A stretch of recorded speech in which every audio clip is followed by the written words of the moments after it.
नफरत कितनी बड़ी, यानी कि किसने इन अफ़आल को पसंदीदा करार दिया होगा, किसने इस पे शुक्र अदा किया होगा। ये जो हमें खींच रहे थे और ये जो MNAs को रगीद रहे थे PTI के लोगों, सिर्फ जलसा करने पर। और इंतहा तो ये है कि अब ये 9 मई के केसेस भी इसी तरह है, कुछ हुआ नहीं है। पर्चे से पता चलता है जी अमीन खान, यानी हद देखो, वजीर आला हैं कि जी उसे सिपाही से गन छीन के DSP के कंपटी पे रखा। यानी झूठ लिखने के लिए भी कुछ अकल दरकार होती है। ये इनके पास ना अकल है और अपने इस जिद में या मरियम बीबी के इंतकाम की तस्कीन के लिए इन्होंने ये सारा ड्रामा किया, जो मेरे ख्याल में पूरे नून को और इनके तमाम सरपरस्तों को बहुत भारी पड़ गया। आपका क्लिप बड़ा मशहूर है, गिरफ्तारी के टाइम आप सैकड़ों पुलिस वाले खड़े, आप सिगरेट पी रहे और फिर वो सिगरेट भी नहीं फेंका। बड़ा क्लिप मशहूर है आपका गिरफ्तारी के टाइम। बहरहाल मशहूर देखें, उस वक्त जिस वक्त गिरफ्तारी हो रही थी ना, इससे पहले तो मैंने तमाम MNAs को कहा, हमारे साथ 70-75 MNAs थे और हर एक के पास 5-6 गार्ड थे। मैंने कहा आओ जी चढ़ दोते हैं इन पे, आज दो दुआत कर ही लेते हैं, क्योंकि ये तो इन्होंने हमें अगवा किया। और ये मैं बता दूं कि कल जो इन्होंने हमारे साथ बदमाशी की है, कत्ल करने की कोशिश की है, धमकियां दी है, ये तमाम कार्रवाई मैं करूंगा। कत्ल करने की कोशिश की जी, ये जो कल रात को ये ले गए, दूसरा इन्होंने हमें जो पार्लियामान से अगवा किया। अब जो ये केस इन्होंने बनाया है, ये केस अब अगर ये साबित नहीं करेंगे तो 193 के तहत मेरा काउंटर इस्तिगासा इनके खिलाफ होगा। ये IG और DIG सारी उम्र नहीं रहेंगे, ये है रैंक ASP, लेकिन ये केस जो है इन्होंने भुगतना है। अच्छा, DIG के साथ क्या हुआ था? साहब के बारे में क्या कहना चाहेंगे? माशाल्लाह से 8 दिन का रिमांड और FIR भी बोगस। अबुल असनाद देखिए, मुनसिफ जो हैं वो हमारे लिए काबिले तकरीम होते हैं, लेकिन अगर कोई मुनसिफ न हो, किसी का हरकारा बन जाए, और ये अब देखें ना किसका रिमांड इसने रिफ्यूज किया है, खान को इसने सजा दी, बिल्कुल एक टूल के तौर पे इस्तेमाल हो रहा है, तो इसको तो मुनसिफ तो नहीं समझते हैं। और आगे से इसकी अदालत में ऊपर से ये जो एक्टिंग करता है, वो फिर कहते हैं ना कि वो सीने पे मोंग दलना। सर, आपकी गुफ्तगू से लग रहा है कि ये सियासी इंतकामी कार्रवाई थी, इसमें एस्टेब्लिशमेंट का कोई किरदार नहीं था। नहीं, इन्होंने मिल के किया है।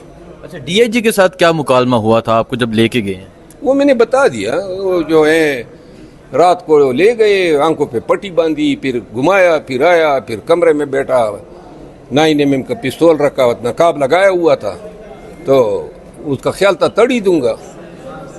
शायद उसको हमारे माजी का पता नहीं है, तो तड़ी तो हम मतलब ये ना कि शायद फिरौन की भी ना माने। मरहूम साहब, ये जो जलसा हुआ है उसके बाद आपके लिए मुश्किलात पैदा हुई, तो 22 तारीख को जो जलसा करने जा रहे हैं वहाँ पे तो NSU भी नहीं है। इमरान खान ने कह दिया, उसके बाद क्या होगा? क्या फिर ऐसे अदालतें चक्कर लगाते रहेंगे, गिरफ्तारियाँ होती रहेंगी? वो गिरफ्तारियाँ जी बार बार करें, क्या हमारा बिगड़ता है गिरफ्तारियों पे? वो किसको परवाह है? कभी आपने हमारी पेशानी पे एक लकीर भी देखी है गिरफ्तारी के वक्त? हमें परवाह ही नहीं है गिरफ्तारियों के लिए, बस बेग हमारे साथ होता है और हम हैं। मौलाना फजलुर रहमान साहब की तकरीर के बाद काजी साहब की एक्सटेंशन का क्या प्रोग्राम बनेगा? वो प्रोग्राम तो बढ़ गया। अच्छा, ये बता दें जो KP असम्बली में तकरीर हो रही हैं, जिस तरह वहाँ सामने आए हैं खुल के, और जलसे के हवाले से क्या कहना चाहेंगे? इमरान खान ने भी कहा है कि अब इस्टेब्लिशमेंट के साथ कोई मुज़ाकरात नहीं होंगे। मेरा ख्याल है कि जो 8 सितंबर का जलसा था, इसमें जो बयानात हमने दिए हैं उनको बयानात से तकलीफ नहीं हुई है, उनको वो 3-4 लाख के मजमे से तकलीफ हुई है कि ये लोग पहुंचे किस तरह। रास्ते इन्होंने सारे बंद किए हुए थे और मोटरसाइकिल निकालने की जगह मैसर नहीं थी, लाखों लोग पहुंच गए। अब वो ये समझते हैं कि अगर हुआ था चाय पी के जनाब बड़े सुर से फिर रहा था, अब वही अफगानिस्तान है, वही हुकूमत है, हमारी सलाम दुआ नहीं है, तो लिहाजा इन सूरत हाल को लाना है, नॉर्मल करना है। वज़ीर आला के बयानात गैर जिम्मेदाराना है, आप समझते हैं? नहीं, मुतअद्दिद बयानात हैं। वज़ीर आला जो है बड़े सही बयानात दे रहा है और कोई उसका बयान गैर जिम्मेदाराना नहीं। देखिए, उस पर बहुत बड़ी जिम्मेदारी है, सिर्फ PTI को KP मिला है और वो उसका वज़ीर आला है, और उसने प्रैक्टिकली पूरे मुल्क में PTI की केयर करनी होती है और वो कर रहा है। मुल्क जो मौजूदा सूरत-ए-हाल है इसमें जो सियासी इस्तेहकाम है इसके लिए हुकूमत जो किरदार कर रही है वो तो आप अपनी जगह, लेकिन अपोजिशन जो तमाम जमातें हैं क्या वो इकट्ठे होकर उनको जवाब दे सकती हैं?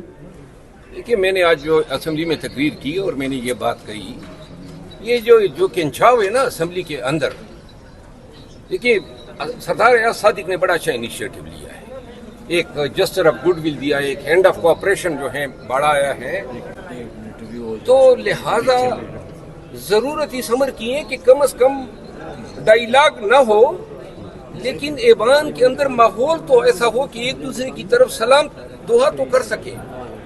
और ये सरदार एजाज सादिक साहब ने ये इनिशिएटिव लिया है। आज ख्वाजा आसिफ साहब की तकरीर मुझे थोड़ी पसंद नहीं आई, क्योंकि इस माहौल में उसको फिर नफरतों की बात नहीं करनी चाहिए थी।